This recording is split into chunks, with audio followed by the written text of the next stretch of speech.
Um, the Thunder made a real surprising, well, not really surprising, but I'm not really sure how I feel about this yet.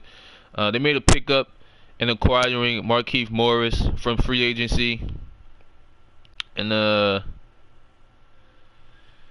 let me just go ahead and check this audio real quick, then I'll dive into the topic. So let me see. All right, so audio is good. So yeah, like I was saying, they picked up Markieff Morris, who is a career about 34% 3-point shooter. Um, and he averages anywhere from 2 to almost 3 attempts uh, for his career. So that's not he's not really much of a volume shooter, as the stats are saying, and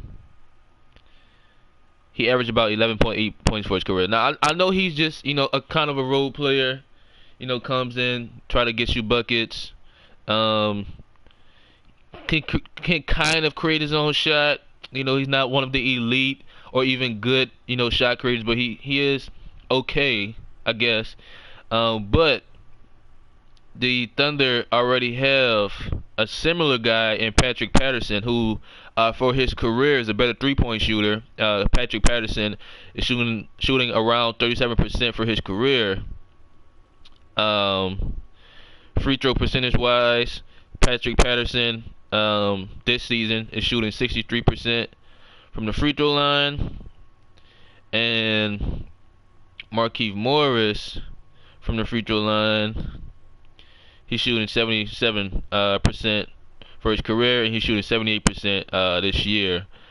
Now, as far as the defensive stats, I checked these out earlier, and they were about the same. Markieff Morris for this season was allowing his opponent to shoot about 46% from the field on 11 attempts. If I go back to the 2017-2018 season, he was allowing his opponent to shoot 46% from the field on 10 attempts. And if I go back to the 2016-2017 season, he was allowing his opponent to shoot 46.5% from the field on 12 attempts, which is, he's been about the same every year, around that 45-46% range.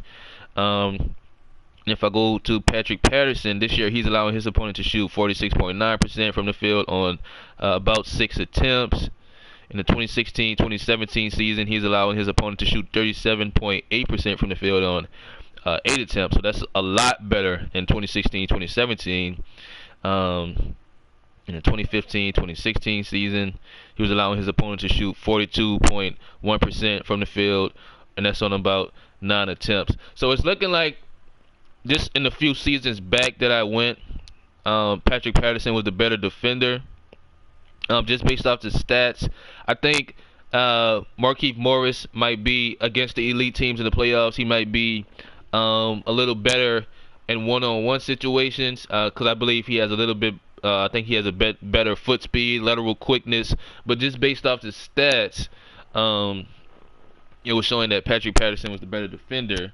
And if I go ahead, see if I can pull up some playoff stats. Let me see.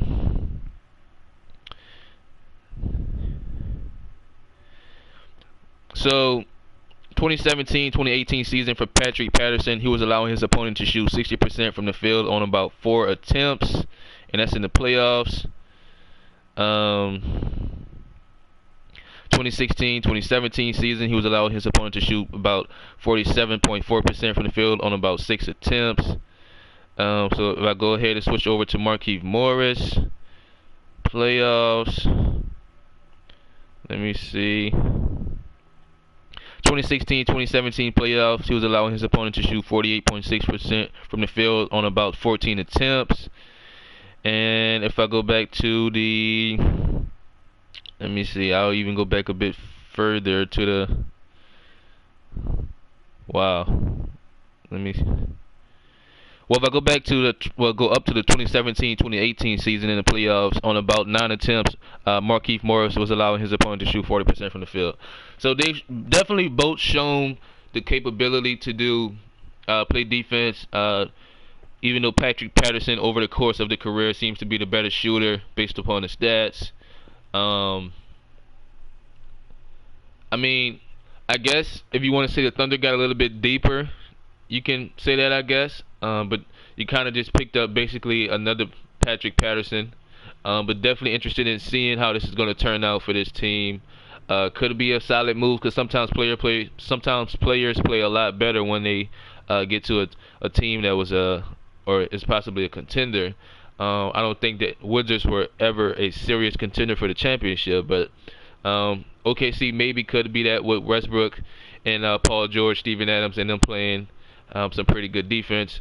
So as always, we'll see what happens, and I'll follow up.